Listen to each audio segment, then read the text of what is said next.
Hello, ladies and gentlemen. I am so happy for you all to join me for my newest installment of Finnegan on Finnegan Wake Wednesdays.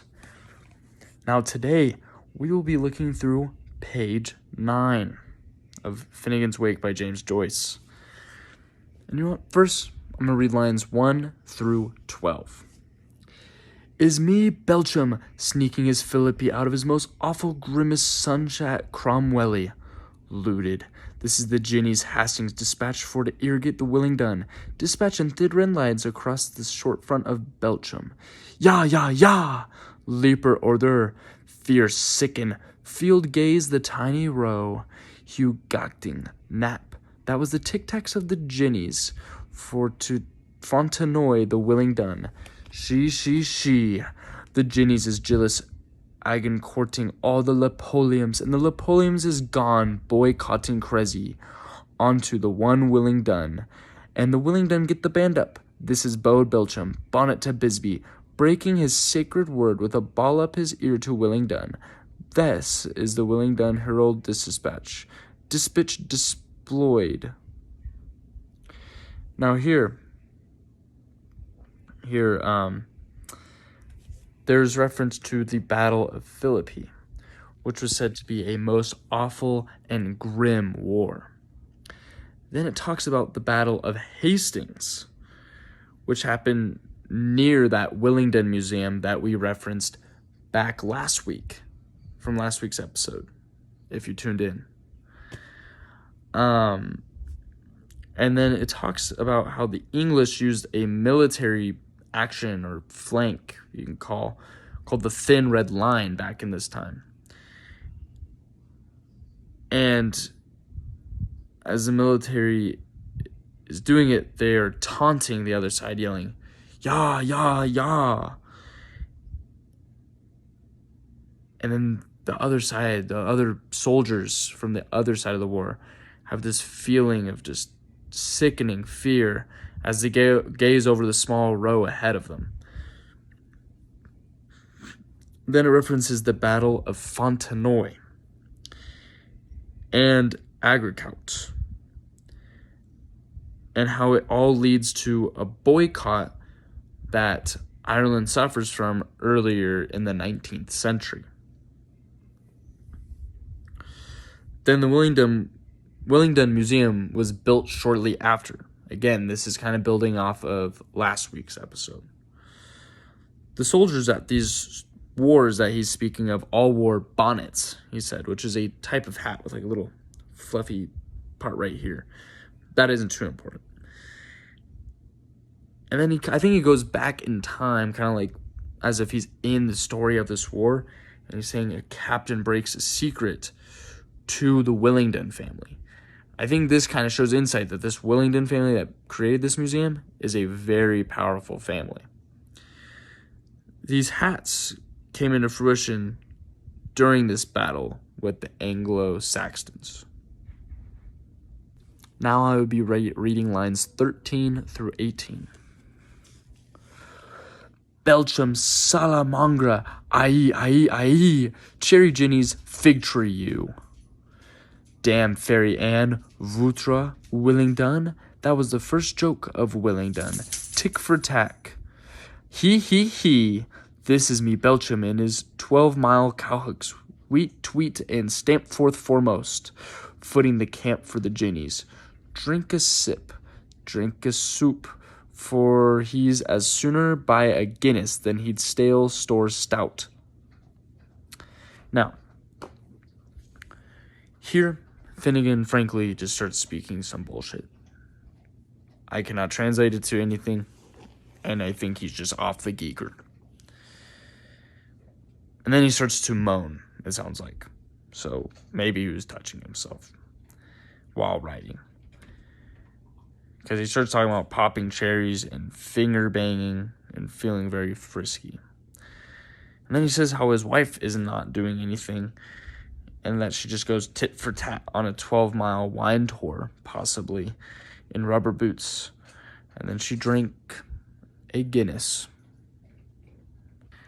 Now I will be reading lines 19 through 23. Shias balls. This is a trench. This is missile tropes. This is cannon fodder with the poppy nose. After 100 days indulgence. This is the blessed Tarawidars. This is Ginnies in the Bonnie Bon Bluches. This is Lepoliums in the rowdy houses. This is the willing done by the splinter of cork order fire. Tonnerre. So,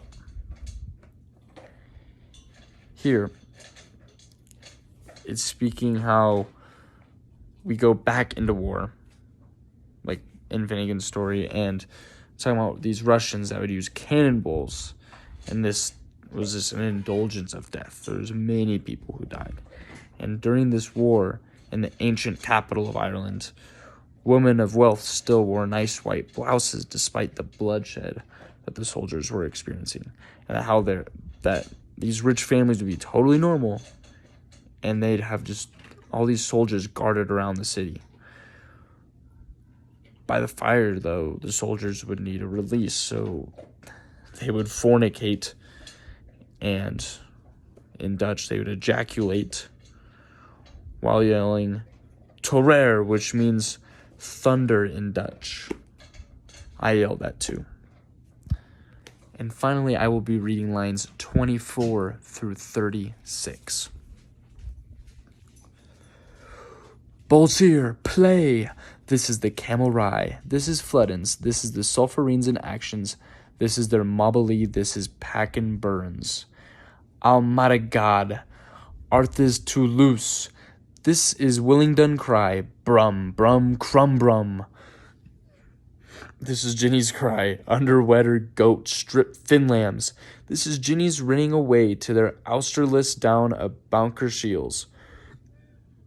With a nip, nippy, nip, and a trip, trippy, trip so airy, for their hearts right there. Tip. This is me Belchum's thank you, silver plate, for kitchen the crepes in the cool of his canister. Pour the pay. This is the Bismarck of the Marathon Mary of the Jennies they left behind them. This is the Willingdon Branlish, his same memorial Taloscoop Sophie Keep Ho, for his royal diversion on the runaway Ginnies game barista del Porca. Dalaveras Fimieres. This is the pettiest. Here, he starts getting back into battles and wars again. I don't know what is with battles and wars in the last couple pages, but he references to the Battle of Camel and how there was horrible floods, and now he speaks of the burns the soldiers were given when they were caught in this war. And on top of this, he speaks of all the screaming and crying done by the Willingdon family after their country had lost the war. And everyone in the country just felt under weather. And then he goes to speak on about the Battle of Austerlitz. And there's a lot of words where it's like tick, tap, play, all this after the Battle of Austerlitz is referenced. And it actually is from a folk song for World War I, which is around the time of this book. But then after that, he gets a little more serious again, and it talks about how the rich eat off of a silver plate and the poor pay. And I don't know if he's referencing like literally pay, like as in taxes, or if they're paying with their lives while the rich are still eating and living extravagant, as if nothing's happened. Then he speaks of a battle of Marathon, in which Finnegan masturbates to the thought of. It sounds fucking wild, but I'm not joking. That is the best answer I can get out of what that text meant. Then he says it's the pettiest. And I think here he's hinting to the whole entire idea of war. And he was talking about the whole entire spiel he just gave is petty. It's just all petty. And I agree. Well, thank you for staying with me this whole video. I know all of you watched all the way through. All of you. And until I see you guys again next week, have a great Thursday.